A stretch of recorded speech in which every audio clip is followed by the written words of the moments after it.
Hello，大家好，我是小鹏。看过我之前内容的朋友啊，一定对起飞了这个苹果 tvOS 的 TestFlight 应用印象深刻。今天它的作者上架了一款名为 OnPlay 的新应用，结合桌面时钟和投屏功能为一体，精美的时钟和功能加强版的投屏，今天分享推荐给大家。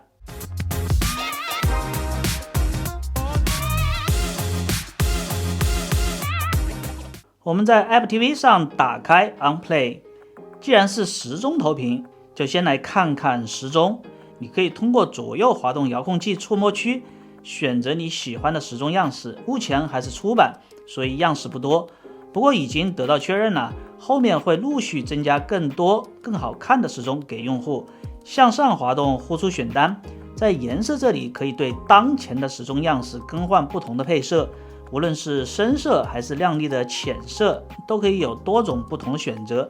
点开旁边那3个小点点，也可更改桌面时钟不同的显示模式，可以选择24小时制，或者是日期、秒钟和具体的显示单位等等。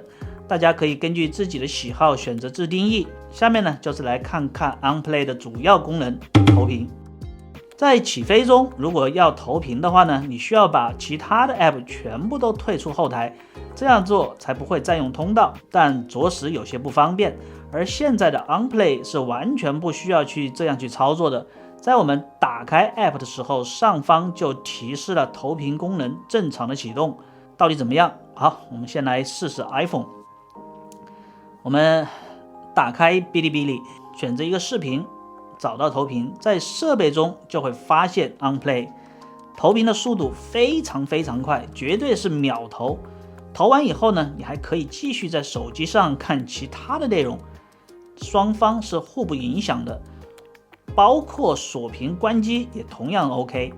当然并不是所有使用 Apple TV 的用户都会使用 iPhone 或者是 iPad， 安卓用户现在也非常的多，虽然这样很不方便，这不，我手里也有部小米，打开虎牙，好，还是同样的操作，选择投屏，找到设备以后也是秒播，清晰度和手机上也一样，也能同时播放其他内容，互不相干。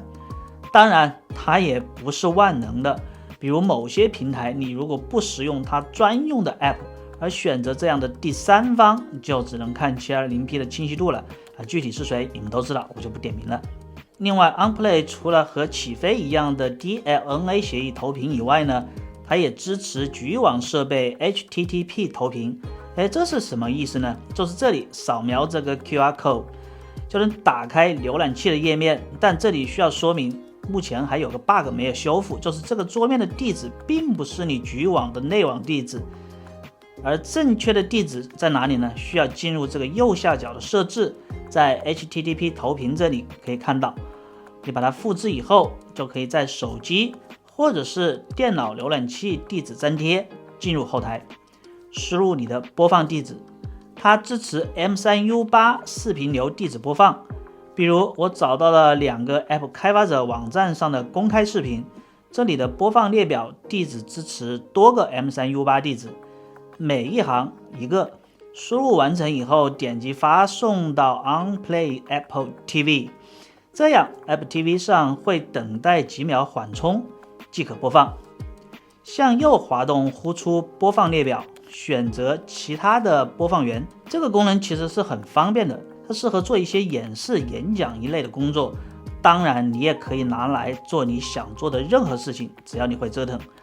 OnPlay 还有一个贴心的功能，向上滑动选择投屏记录，这样你下次再想看之前没看完的内容，就不需要重复前面所有的操作了，非常的 nice。 OnPlay 功能非常好用，但由于是第一版，里面还有 bug 需要修复，比如前面提到的 HTTP 投屏扫描地址的问题，包括桌面时钟里还有一面是空的等小问题。